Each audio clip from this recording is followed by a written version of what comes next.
পানির তাপমাত্রা কত হবে? পানি তো ফুটানোর কথা বলা হচ্ছে, 30 মিনিট ফুটাতে হবে। এখানে তাপমাত্রা ফোটে কত ডিগ্রিতে? 100 ডিগ্রিতে। এই 100 ডিগ্রিতে আপনাকে 30 মিনিট জাল দিতে হবে। এই টেস্ট টিউবে ভরতে হবে 1.5 ইঞ্চি থেকে 1.5 ইঞ্চি পর্যন্ত। ওই নিঃশ্বাস যে লিকুইডটা আপনি তৈরি করছেন, এই লিকুইডটা ভরতে হবে। দেখছেন ভরতেছে, ইনজেকশনের সিরিজ দিয়ে ভরতে পারেন, আবার এর জন্য আলাদা ইয়ে আছে সেটাতে ভরতে পারেন, সমস্যা নেই, তাহলে বলে দেবেন। এরপর এর মুখে তুলা দিতে হবে, তুলা দিয়ে এইটাকে আবার ফয়েল পেপারে মুড়াইতে হবে, ওই তুলা যাতে অটোক্লেভে দিলে ভিজে না যায়, এবং এইটাকে অটোক্লেভে দিতে হবে। এই খেয়াল রাখতে হবে এখানে কোনো প্রকার অটোক্লেভের বিকল্প ব্যবস্থা নেই, 100% অটোক্লেভ লাগবে। ক্লিয়ার? যদি মনে করেন বিকল্প করতে যাবো, এখানে বিকল্প করার কোনো অপশন নেই। এরপরে এই অটোক্লেভে আমরা 121 ডিগ্রি সেন্টিগ্রেড তাপমাত্রায় 1.5 কেজি প্রেসারে 1 ঘন্টা আমরা এটাকে জিরা করতে হবে। করার পরে এর ভিতর থেকে এটাকে আমরা বের করে দেব। স্যার এটা ডাউন করলে যেখানে অপশন নাই, আমি তো আগে ক্লিয়ার করে দিচ্ছি, 100 এখানে কোনো অপশন নাই, 121 ডিগ্রি লাগবে।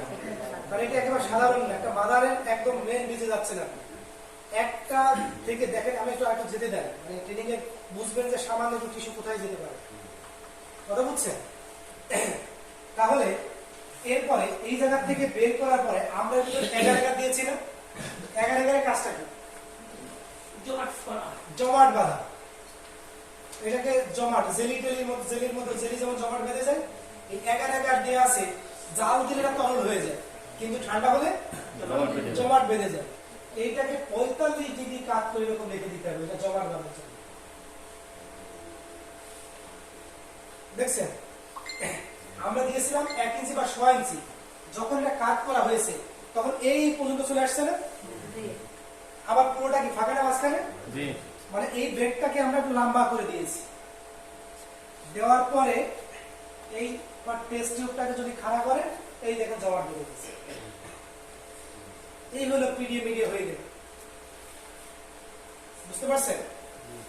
পারবেন? বইতে সুন্দর করে লেখা আছে, পারবো। অটোক্লেভ ছাড়া তো সম্ভব। ল্যামিনার এয়ারগুলোর বিকল্পে করা যায়, কিন্তু ল্যামিনার গুলো 100% লাগবে। এটা এসি রুম 100% লাগবে। মানে এখানে সম্পূর্ণ কন্ট্রাকশন হয়ে যায়। স্যার এটা বিকল্প হিসাবে প্রেসার কুকারটাকে আপনি এক জায়গাতে প্রেসার কুকার দিলে তো হচ্ছে না, আপনার এসিও 100% লাগবে, সব লাগবে। ল্যামিনার এয়ারগুলো 100% লাগবে। একটা মাইক্রোবায়োলজিক্যাল ল্যাব করতে কয়েক কোটি টাকা লাগে। এখানে মনে করেন যে হাজার আপনার স্টাফ কাজ করে। হ্যাঁ, এটা একেবারে সাধারণ ব্যাপার না। তা যাই হোক, আমরা কোন যাতে শুরু করবো সেটা আমরা পরে যাই, কিন্তু আপনার যদি না শিখাই তা ভাববেন যে মনে হয় আমি কি, সবাই তো টিস্যু কালচারই করতে চাই। টিস্যু কালচার এত সহজ ব্যাপার না, এটা করতে গেলে আমাদের আরো পর্যায়ে যেতে হবে। যাই হোক, আমরা পিডিএম প্রস্তুত, ক্লিয়ার। এবার পিওর কালচার, তাই না? পিওর কালচারের জন্য আমাদের দরকার মাশরুম, ভালো মানের মাশরুম। আচ্ছা, যখন আমরা এই যে বিয়ের জন্য মেয়ে খুঁজি, একটু লম্বা মেয়ে খুঁজি, একটু সুন্দর মেয়ে কেন খুঁজি? পরবর্তী জেনারেশনকে চিন্তা করি, তাই না? লম্বা হয় যাতে বাচ্চারা সুন্দর হয়। তাহলে মাশরুমকেও বলা হচ্ছে ওই রকম ম্যাসিউ, সব থেকে ভালো ওইটাকে নির্বাচন করো। কেন? যে ওই মাশরুমের জাত থেকে যেন পরবর্তী জেনারেশনটা যেন ওই রকম ভালো হয়, ভালো বীজে ভালো ফলন। দেখে তো মাশরুমটা সুন্দর না, একদম ম্যাসিউর ইয়াং যুবক, তাই না?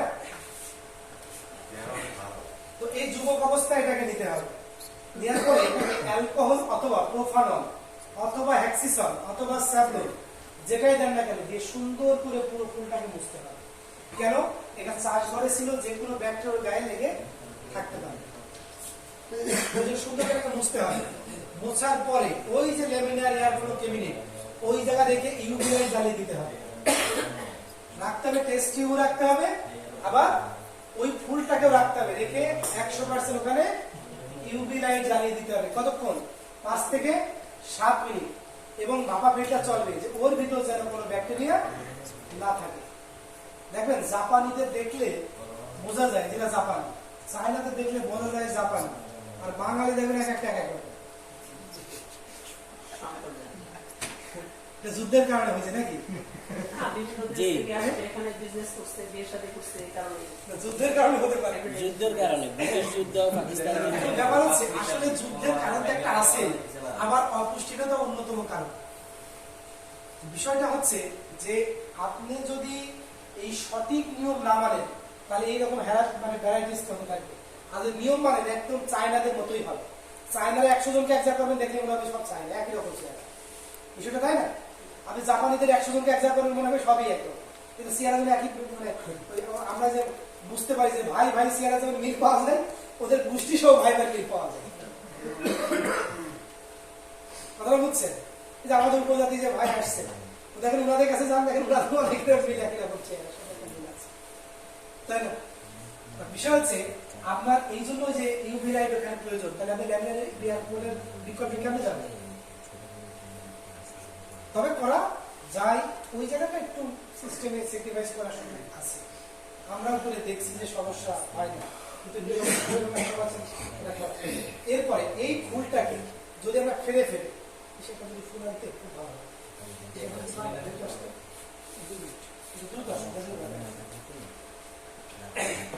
আমরা যে মাশরুমের যে ফুলটা, একটা ফুল আছে না আমরা যেটা খাই, এই ফুলটা যদি মাঝখান থেকে ফুলিং বডিটা আমরা ফেলে ফেলি, আর এর মাঝে দেখবেন তুলার মতো স্পোর রয়েছে, একদম তুলার, ওইটাই হচ্ছে মূলত মাশরুম। কথাটা কি বুঝতে পারছেন? আনতে পাঠাইছি, মানে মাশরুমটা তো এই যে ফুল, এটা মাঝখান থেকে তুমি ফেলে ফেলে, ফাড়ার পরে এর দুই পাশে আপনার ভিতরে যে তুলার মতো অংশ, একদম তুলার মতো, ওইটাই মূলত বীজ,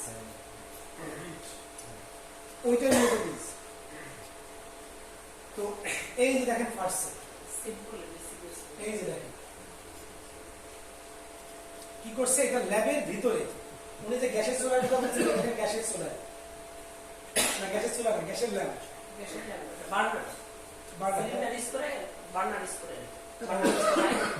কন্ট্রোল করা যায়, তারপরে আপনার এই যে এটা তো তাই। এখন এই দেখেন ল্যামিনার এয়ার ফ্লো ক্যাবিনেট, এর ভিতরে দেখেন এই ব্লেডটা কি দেখে মনে হচ্ছে না পুরাই নেওয়া? জি, আগুনে পুরাই নেওয়া, ব্লেডটা পুরাই নিতে হবে এবং ব্লেডটাকে স্যাভলন পানি বা একটা অ্যালকোহল দিয়ে প্রোপানল দিয়ে মুছতে হবে। মোছার পরে ওই মাঝে থেকে সরিষা দানার মতো ছোট্ট আকারে একটা টিস্যু কাটতে হবে, ছোট্ট সরিষা দানার মতো ছোট্ট একটু কেটে এইটাকে ওই স্পিরিট ল্যাম্প বা এই আগুনের ল্যাম্পের সামনে ওই তুলা খুলে একটা নিডেল আছে, নিডেল দিয়ে সুন্দর করে ওই মাঝখানে রেখে বসাই দিচ্ছে। এই যে আগুন চলতেছে, একটা আগুন, এই যে আগুনের রশি দেখা যাচ্ছে, এই যে আগুন, এর সামনে, ওর সামনে আগুনের এই রশিটা নিয়ে ওই যে নিডেল, এই যে নিডেল ওর মাথায় সুলের মতো আছে, ওই ছোট করে ব্লেড দিয়ে কেটে ওখান থেকে এনে ওর মাঝখানে এই যে নিডেলে বসাই দিচ্ছে। বসায় দেওয়ার পরে এটাকে 25-24 থেকে 26 ডিগ্রি তাপমাত্রা, তার মানে কি শীতকাল না হলে 100% এসি লাগবে। কথা হচ্ছে এই জায়গায় এই যে বসাই দিছে, বসাই দেওয়ার পর দেখেন ছোট্ট করে ওখান থেকে সাদা বাড়তেছে, আস্তে আস্তে সাদা বাড়তেছে। এই যে সাদাটা বাড়তেছে, হ্যাঁ আরেকটা মজার কাজ স্যার আমার